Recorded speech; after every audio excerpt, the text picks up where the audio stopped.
Shalom Aleichem, Lomiron Haben. Let's start. Hebrew, known in rabbinic literature as Lashon HaKodesh, the Holy Tongue, is the canonical language of Jewish religious texts, such as the Bible, a large portion of the Mishnaic and Talmudic teachings, the prayer rite, as well as rabbinic literature from the medieval period until the present day. Yiddish, meanwhile, is the Jewish language that appears to have begun to develop during the period of Jewish settlement in Ashkenaz, beginning in the 9th century. Yiddish granted Hebrew the status of holiness and called it Loshen Kodesh, the Holy Tongue, though Yiddish itself was not considered holy. However, in the 20th century, mostly after the Holocaust, we can find in some Jewish Ultra-Orthodox circles that Yiddish was sanctified, and in some cases the holiness of Yiddish even exceeded Hebrew. How did this reversal of roles take place?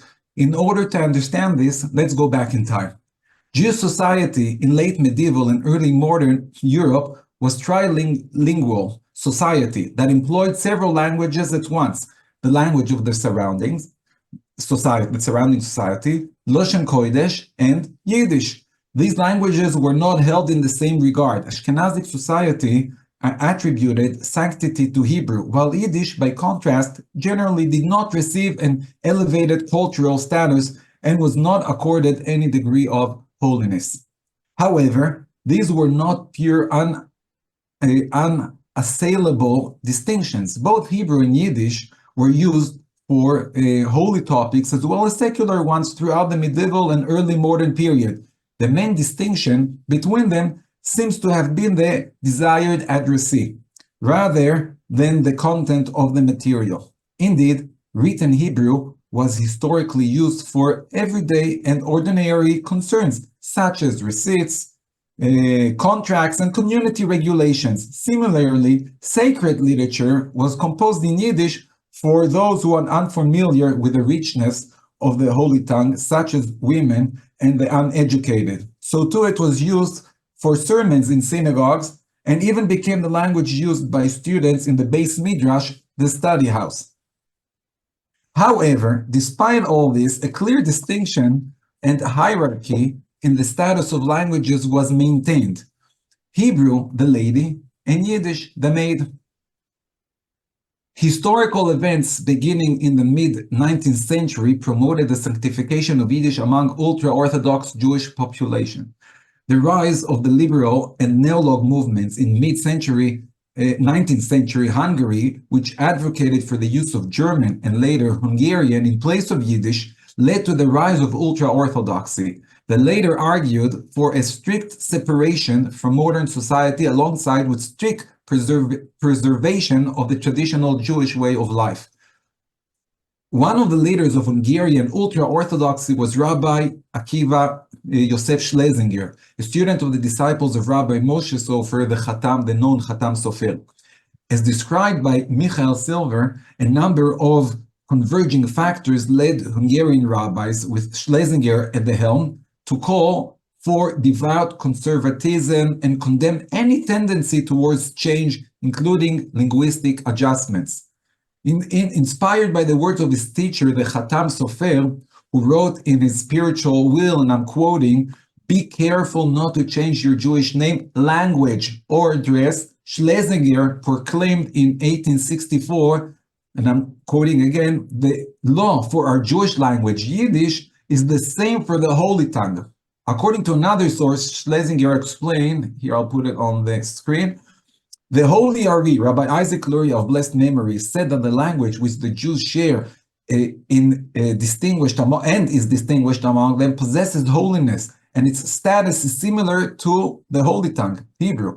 Therefore, our Rabbi, the Chatam Sofer of blessed memory, commands that Jews should not change their language in these days, and this means our Jewish language, which means, of course, Yiddish. The rise of the Haskalah movement and secularism triggered conservatism that eventually sanctified the Yiddish language. For Schlesinger, Yiddish was holy because it served as a barrier, shielding the Jews from the changing surroundings in modern Jewish society in the Austro-Hungarian Empire that had already abandoned Yiddish in favor of local vernaculars German, and later on Hungarian.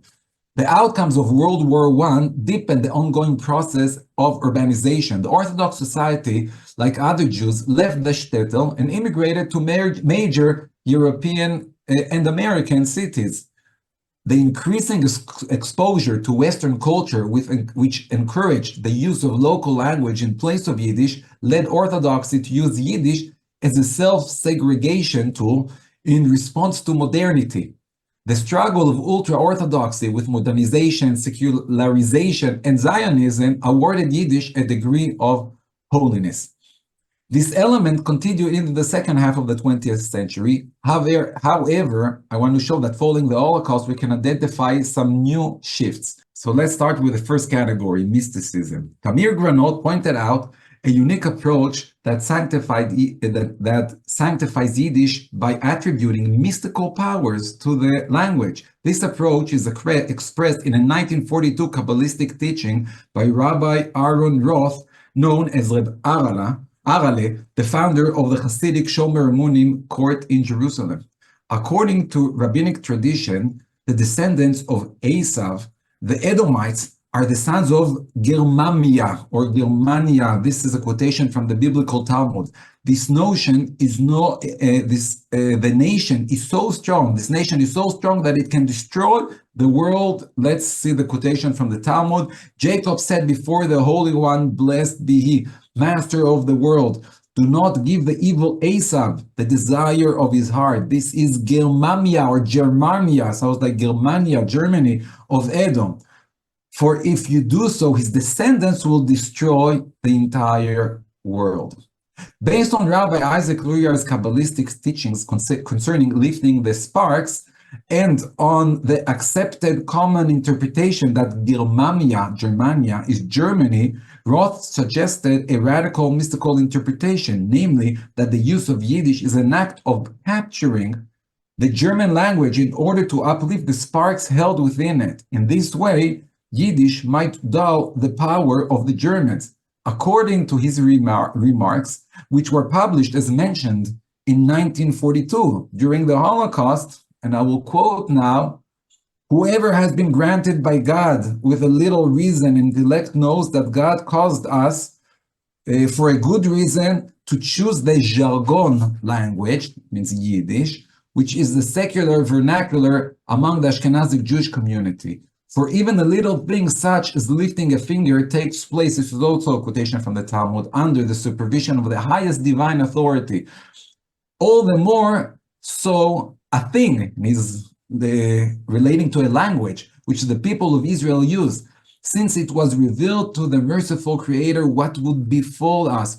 Who knows if this spoken language, Yiddish, which was formed and influenced by that language, German, having corrupted its essence and mixed in with it many words from the Holy Tongue, was formed in order to subdue the divine angels, Sarei Mala, and without Yiddish, who knows if there would have remained for us any remnant because of our many sins.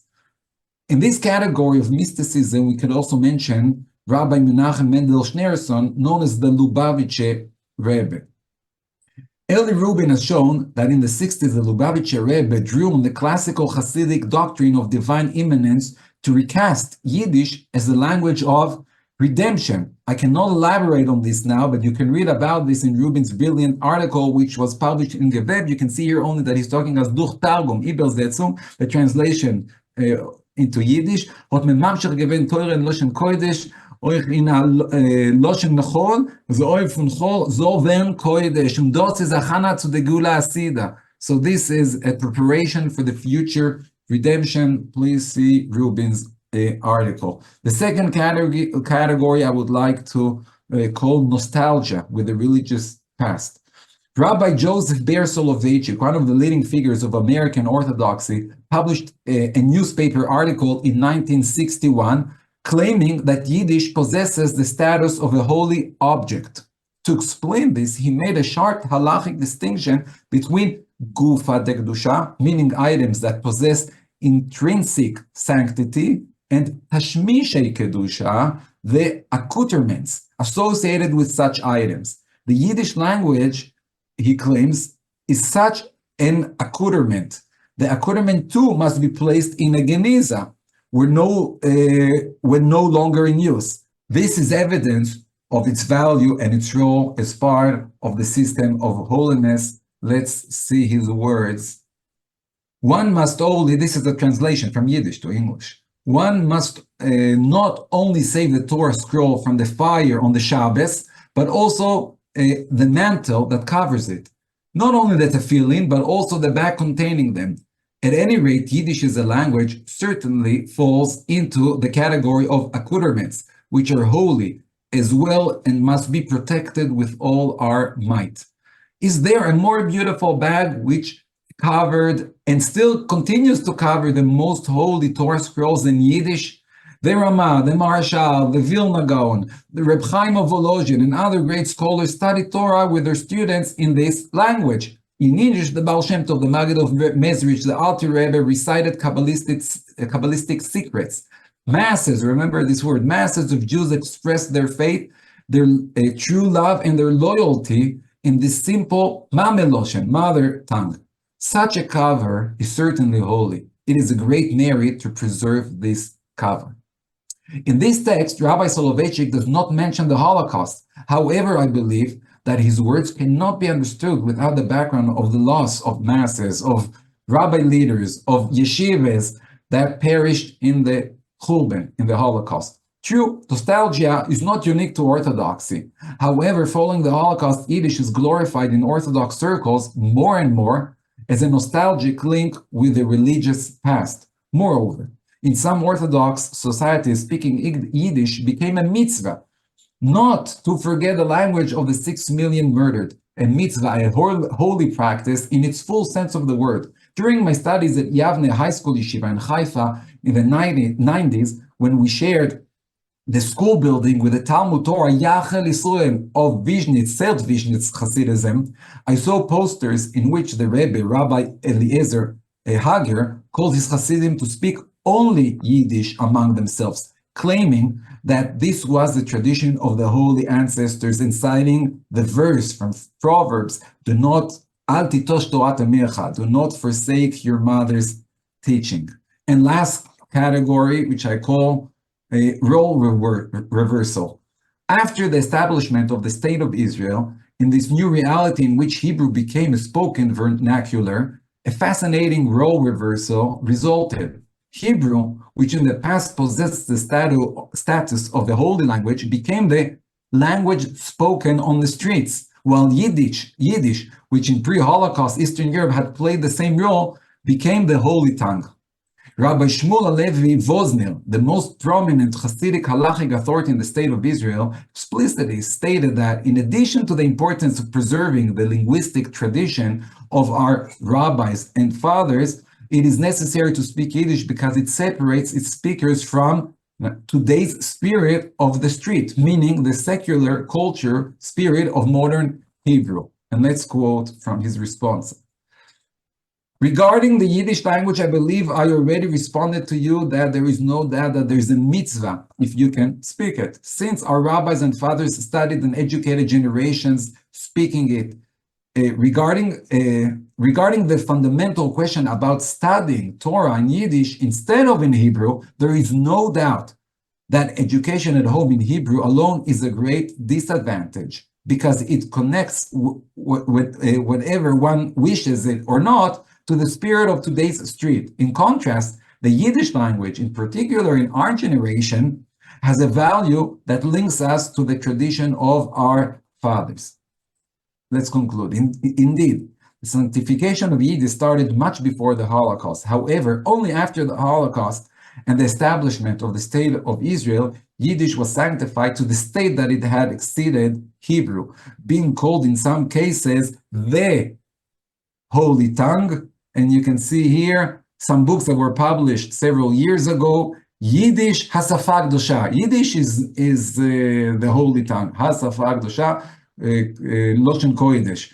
And let me conclude the sanctification in Yiddish Ultra-Orthodox Judaism in the wake of the Holocaust. We saw three I would say, categories: the mystical element by Reb Arali in 1942, the nostalgia with the religious past that makes it different from other types of nostalgia, and we ended with the role reversal. Thank you very much. Ashenim Dank.